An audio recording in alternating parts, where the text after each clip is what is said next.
usher board, 30 years of Remembrance Committee, 17 years of teaching Sunday school. I've been in choir 50 years. Everything but preach. Reverend Carter wouldn't let me preach. And everything but preaching. That's the one he draw the line and come down to preaching. Okay. Okay. Mrs. West, I remember your mom and Miss Vi and your twin brother. Yeah, that's all. Right. You know Afro. Shackleford. Yeah, right. I remember her too. Pearl Fred, and she lived in Baltimore. I don't know if I knew her or I not. don't know, but she lived in Baltimore. Okay, but I remember her from singing in the choir. She real as a soprano singer. Her talent was extended beyond the confines of the church. She served as soloist and sang with groups far and near to the glory of God. She was devoted to her family and was a good neighbor. Her friendly disposition won for her the admiration of many friends. In 1910, she was united in holy matrimony with Caswell M. Cheatham. From this union, 2 children were born, surviving all her devoted son, Mr. Marcellus E. Cheatham, Sr., a loving daughter, Mrs. Mary G. West, 4 grandchildren, 13 great-grandchildren, 1 great-great-grandson, 4 sisters, Mrs. Viola Carter, Mrs. Pearl Fraley, Mrs. Nellie Street, and Mrs. Ethel Shackleford. 2 brothers, Mr. Eddie and Otis Clark, 1 daughter-in-law, 1 son-in-law, 3 sisters-in-law, 3 brother-in-law, a devoted friend, Mrs. Lottie Cheatham, several nieces, nephews, and other relatives and friends. Okay, you recognize that they were all sisters. Yeah, all of them looked right. Right, and then your twin brother, Deacon Marcellus. Do you remember when he was ordained? The same Deacon year, Board? Arthur Milton just told you they was ordained at the same time. He just told you just before he went out. Okay. Okay. Mhm. All right. Deacon Marcellus Cheatham. The usher board. Yeah, I have ushers, you know, Right. but that's a certain length of time. Right. Mhm. Right. Okay. All right. George. And I would tell you, sit down. And I'd hold up and smack the devil out you. But now these times you can't do that. And then I would go to the parents' house. I was talking today Be about child abuse. Okay. Mhm. All right. We're gonna save that one. But what would go ahead, George? Ask this. What would you change about? Accomplish. You know, because then children obeyed you, we enjoyed the children, and I would like to see someone come do some of the things that I had to do. But see, now they're disobedient. Of course, I don't have no. The last 5 years, I lost track of it. After I gave up the Sunday school class. Because I'd hold up and smack Veronica in 2 minutes if she got in my way. And she didn't move, and I taught her in Sunday school. And tell you, go tell your mama. Okay, Mrs. West. Moving on very nicely in church now. But one thing I would say, but the children, now we do pay more attention to the parents and come to church more. Be in with the congregation so they can see what's going on. And they won't be in the shadow, whatever. Because there's so much killing and stuff is going on. And a whole lot of that, I think, is coming from this drugs. Mary, it starts at home.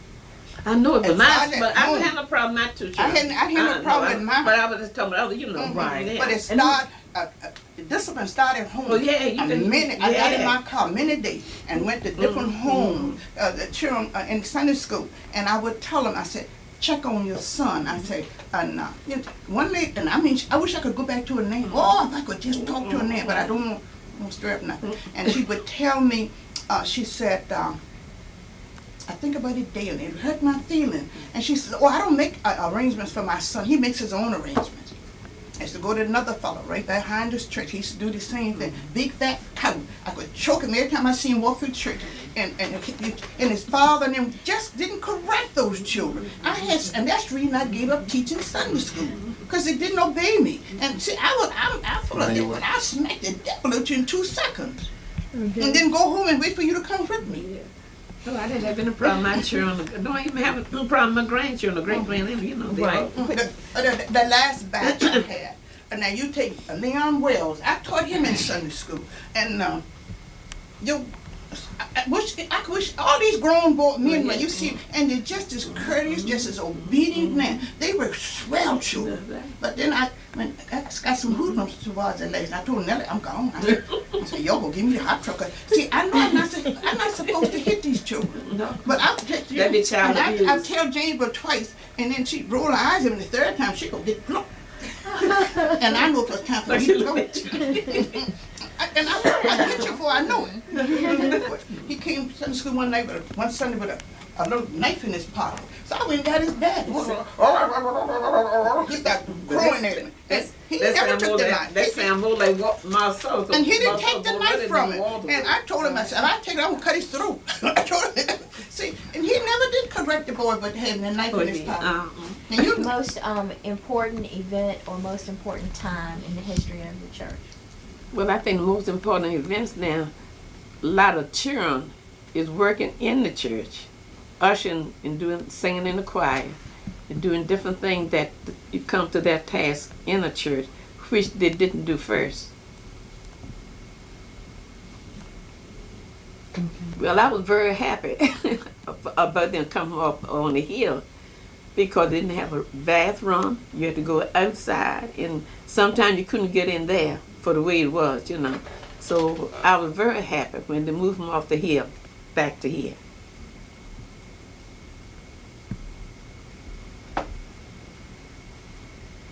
September. To the weather. That's true. Not too cold and That's- not too hot.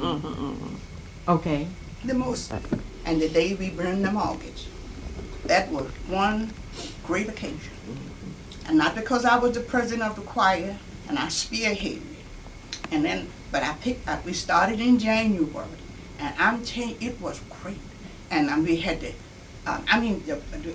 beautiful dinner. And everything we started was given to us. All the dinner, all the turkeys, all the ham, and it was just one, and we took up more money that particular day than ever in history in this church. And but I enjoyed it. Oh, they worked me, and they kicked me in the butt more than one time. And Martha look at me. And but it was one great occasion. And we started in January. And I was made president, and I went to Reverend Carter, and I said, Reverend Carter, I said, I'm the president of the choir, and I would love to do something that I would always remember. No such thing can't be done. Can't be done. I said, no such thing can't be done. And I got married with him to start off with. So then I went back and talked to one of my favorite diggers, and he said, don't give up. I came back, and then we outlined different programs we would have to raise this money. He says, too much money, you'll never be able to raise. I said, you know, such thing as you can't. And he working against me. And I had a hard time. And every program I would plan for to raise this money, one somebody in this church would kick against it. They would plan the program the same day I planned mine. And I got nervous. I would go smack him. I was standing in the pulpit, and I would go smack him. And I said, I had planned this program, Touch Rally. He said, no, I ain't gonna call her name. But anyway, she had planned the program too, but she had planned hers at 4 or something, 3 or something. And my program at the same hour. So I told him, I said, I'll go into number 12, go have that program, leave every penny there. And he come to bristle. I said, you bristle up at me. Because I would have smacked Reverend Carter that day. But anyway, we had the program, and everything went off beautiful. Well, what about the other ladies program? She came, I told him, I said, I'm going to bring the crowd here when I get here, and when I leave, I'm going to carry everybody out of this church. And when I left, there were 3 people in the church for her program. And it came to y'all. And you'll never see such beautiful dining room, and this woman from Trinity, she was the dietitian there. I got her, I don't know her, don't ask me, didn't never seen her. She came down and she measured the dining room and They put the back on. and cooked dinner. We had that every day. We were supposed to have 10, and I bet you we had 50. Poochie Jones would wrap up in an old blanket and he'd get down here at 12 and he'd have no time for to get the dinner off the table. Wrap up and eat like a pig and then wrap up and go back home. And what was Mr. Poochie Jones' job? Wait a minute, Mr. He was one of the trustees of the church, but he was sickler. You know what I'm talking about. Miss Jones' husband. Robert. Oh, Mr. R.A. I didn't know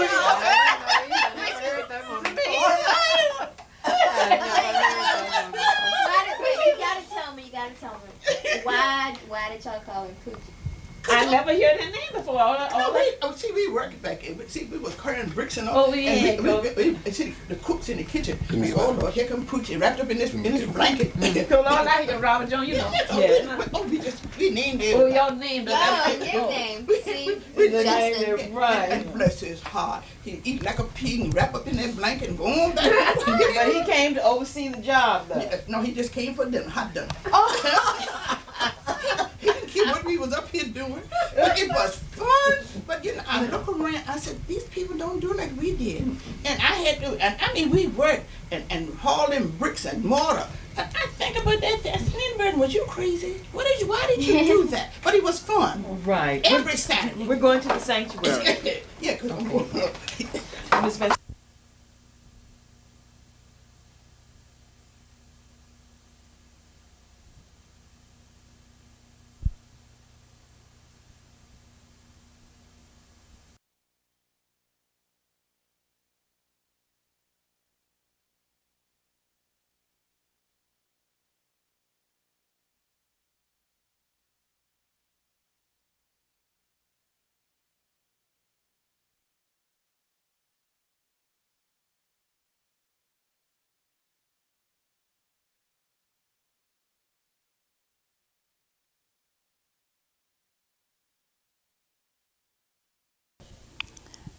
I would like to be remembered as a good steward.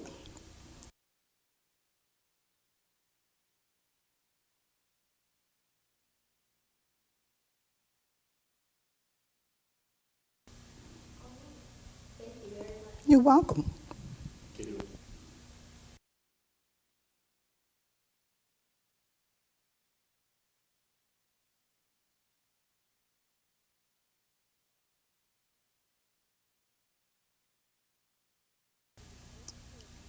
And for the members of this church to be more courteous towards each other, more loving.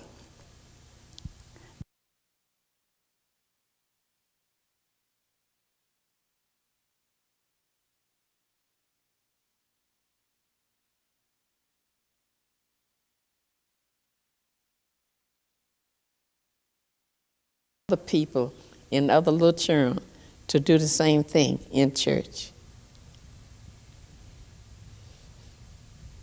Thank you very much. Could you state your full name, please? Nanny Jefferson Burton.